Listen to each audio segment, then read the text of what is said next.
Good morning, everyone. Happy Monday. It is June 29th. Lisa, Lydia, Scott with you here this morning. We'll get to lots to talk about in weather just a moment. So quickly, just want to remind you, we're live on Facebook every weekday morning with your latest morning news and weather headlines, but it stays on your feed throughout the day. So watch it whenever it works best for you, or check it out as a podcast. Just go to inform.com/podcast and look for the Inform Minute. All right, today is a day you're going to want to be weather aware, ready for things, prepared. Yeah. Lydia, you've been busy this morning, overnight. Our Storm Tracker team was here as well. You know, lots of hands on deck. So where do you want to start? Take it away. All right, so there's a cluster of thunderstorms down in South Dakota this morning, close to about Webster, that's moving up in our direction. And these storms have been packing a punch across South Dakota all night long. I started watching them. They were south of I-90, so way out there, and they have been trekking across South Dakota, and they're headed in our direction. They've had a history of wind gusts up to 131 miles per hour. Wow. Now, that's at the Mesonet station, which is like an end-on station for us. It's probably pretty high off the ground, up to about 30 feet. I assume that's how end-on stations are. I'm guessing that Mesonet stations are the same. Regardless, down at the ground, probably over 100 miles an hour. So this storm has a history that's worth respecting. That's not to say that we're going to get 100 mile per hour gusts, but this thing has proven that already this morning. Okay, so this is moving up in our direction. It has slowed down a little bit, which has shifted my timing. That's how these things go. They speed up, they slow down. It's impossible to know if that's going to happen. We just have to watch it and track it. Right now, I would say Wahpeton area 9, 10 o'clock, Fargo more like a 10 to 11 or so. Fargo's kind of right on the north edge of getting scraped with this. I-94 toward Fergus Falls, then Detroit Lakes, eventually up toward Wadena, Park Rapids, the Bemidji area through about noon is what's expected. We'll watch for wind gusts up to around 100 miles an hour. I would say 80 to 100 is kind of our expected range. Right now, this storm does have a tornado warning on it, so there's also history of some rotation with it. And then hail 2 to 3 inches in diameter. So really big chunks of ice. This is one to pay attention to this morning. It's kind of rare that we have like this strong of storms in the morning. It's more so usually like afternoon, evening, into the overnight, but this is a good one moving out this morning. This is why we do have a severe thunderstorm watch in effect until noon. Then a break. It turns really hot, really sticky. Temps near 90, dew points near 70. And that's just new fuel for the next round to work with. And so we do have another risk for severe weather this afternoon into this evening toward the first part of the overnight. I'd say between about 3 p.m. and midnight, we'll watch for that next round of storms. And once again, the same threats are possible with damaging wind gusts, large hail, and even some tornadoes, few of which could become strong if they do develop and become super cellular in nature. So we've got some really bumpy weather here throughout the day.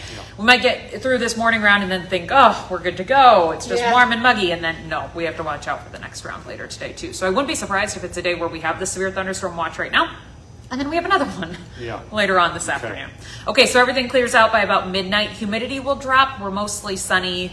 Less sticky for tomorrow, but still warm with temps in the 80s. We start building back humidity as we go throughout Wednesday, Thursday, into Friday, and that's when we also have more off and on thunderstorm chances. I'm thinking stray thunder showers on Wednesday. Most of us should stay dry, and then scattered around Thursday, Friday, probably even into Saturday for the 4th of July. Forecast, especially for storms, gets fuzzier the further out that we go, obviously, but at least that opportunity is there. And then I would plan on heat and humidity through the 4th of July as well. All right, so it's 8:07 right now. Again, those storms are in northeastern South Dakota. They're moving in our direction. We'll be here. I still have cut-ins throughout GMA to update you, and then we'll break into programming as needed throughout this morning, and then our next newscast is at 11. Okay. All right, Lydia, thanks for the heads up. Appreciate your hard work this morning. Thank you. Throughout the day, Lydia and the rest of our team will keep you up to date on the storms. And download that Storm Tracker weather app. It's free in the App Store. It will send you alerts and updates when things are looking rocky in your area. Absolutely. Okay, to your news headlines now. We are tracking breaking news for you this morning. We have confirmed a man died in a plane crash over the weekend. It happened in central North Dakota near Hazen. A 67-year-old man from Minot, who was the pilot, was killed in the crash. The North Dakota Highway Patrol says the 1960 Piper airplane was trying to return to the Mercer County Regional Airport on Sunday when it lost altitude and hit the ground. Details are still limited right now as the crash is still under investigation. Today, a Fargo man will learn his fate after being convicted of murdering his childhood friend. In February, a jury found Leo Darteau guilty in the murder of Samson Blay. Blay was shot and killed in August of 2024 in a South Fargo apartment. Prosecutors say Darteau was out for revenge after Blay punched him in the face the night before. We now know the name of the cyclist seriously hurt after being hit by a semi in northeastern North Dakota. The Highway Patrol says Carl Betch Larson of Denmark was riding on Highway 2 Friday afternoon when a semi sideswiped him. The driver, Derek Milstead of West Fargo, was not hurt. Investigators say he continued driving after the crash, and charges are possible. This morning, we're working to learn the name of a man seriously hurt in a crash over the weekend in Fargo.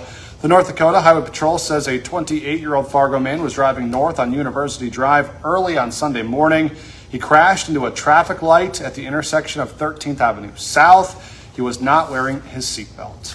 A local coffee shop is preparing to close its doors permanently. 20 Below Coffee announced it will close its Fargo and Moorhead locations at the end of the day on Sunday, July 5th. The company says it will continue accepting online coffee bean orders through its final day, though some varieties may be limited. Today, demolition begins on the oldest existing school building in Fargo. Crews are set to begin demolition at Horace Mann Elementary around 9 o'clock this morning. That process of demolition could take up to 7 weeks. Today, the city of Moorhead is celebrating the new Rompke Park with a ribbon cutting.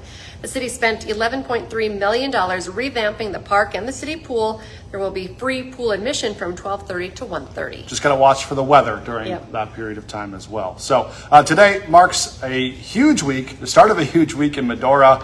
President Trump will visit the new Theodore Roosevelt Presidential Library on Wednesday ahead of its grand opening on July 4th. That's the nation's 250th birthday. If you plan on going out to Medora this week or that area, expect delays. It's going to be busy, lots of traffic. City leaders say parking also quite limited. WDAY will be in Medora this week covering the president's visit and the library's grand opening.